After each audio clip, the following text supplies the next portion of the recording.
And the Trade Union Congress has a message for government, and the messenger is Darokwa.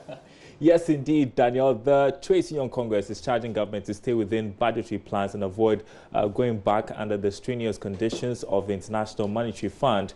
According to the TUC, the country's exit from the IMF program earlier this year is a major relief for labor unions, as it believes government can implement most of its plans and will open up more employment opportunities.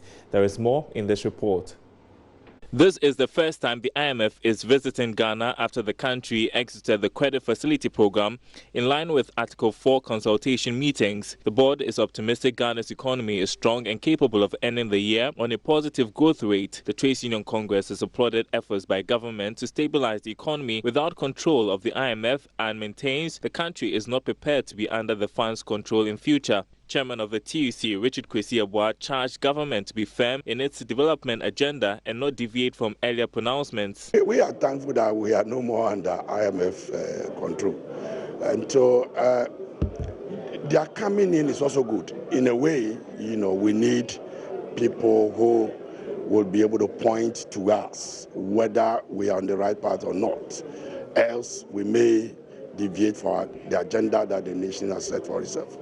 And I believe the current government has an agenda, all right? So when they come, we'll open up, and whatever that they have, we'll discuss with them. But again, we don't want to go back to IMF control. In a related development, the TUC chairman has blamed some workers of various collapsed banks for the current state of the defunct institutions. With the banking sector, where I wouldn't say people have lost their job, with reference to Ghana Airways, at times we must call a spade a spade. Some of us workers also help at times some of these things leading to what we are experiencing now. The banking sector, unfortunately, some of them are being brought to book now, all right? Management exploitation, taking advantage of, the existing premise that they work in, all right? That has led to this. And those days, the workers also were looking on. I wouldn't say that it came on their blind eyes, but it's unfortunate. It's unfortunate.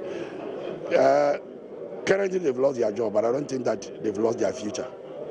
The TUC is embarking on an agenda to bring together all unions in the country to have a common voice in fighting for the rights of employees. Ebenezer Sabotage report. The Ghana Chamber of Mines is criticizing government's decision to withdraw the military and other security personnel from legal mining concessions and mining communities in the country. According to the Chamber of Mines, the situation has culminated in the deterioration of security at the mines and in many mining communities. Speaking at a training program for public security officers in Cape Coast, President of the Chamber, Eric Esubontin, called for a reversal of the directive. Richard Koyunyako has more.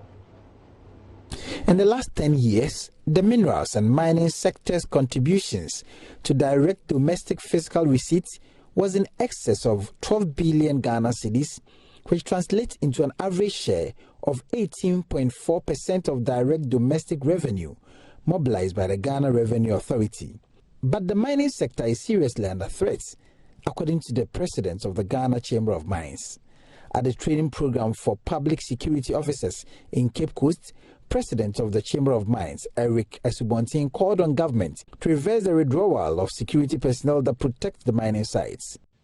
Unfortunately, the decision of the government to withdraw its public security officers, particularly the soldiers, from the mines in general, has culminated in a deterioration of the security climate of these mines and the adjoining communities that these mines operate in.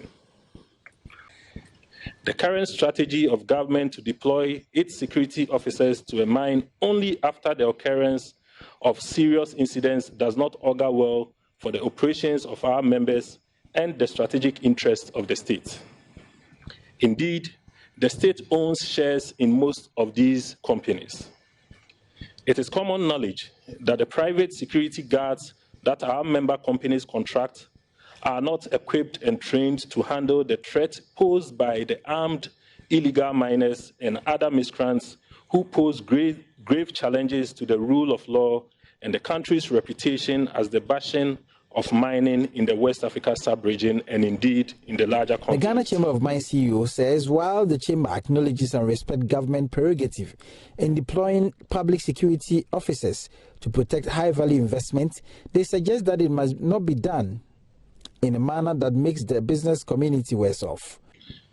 The occurrence of such preventable incidents is likely to intensify as we approach next election year, or 2020, a period that traditionally coincides with a rise in illegal mining activities and other forms of intrusions on the concessions of our member companies. It is in this regard that we appeal to the government to reconsider its stance on the deployment of public security officers to the concession of mining companies. And we have more business news coming up on the marketplace, including the latest on the defunct Capital Bank and the legal matters.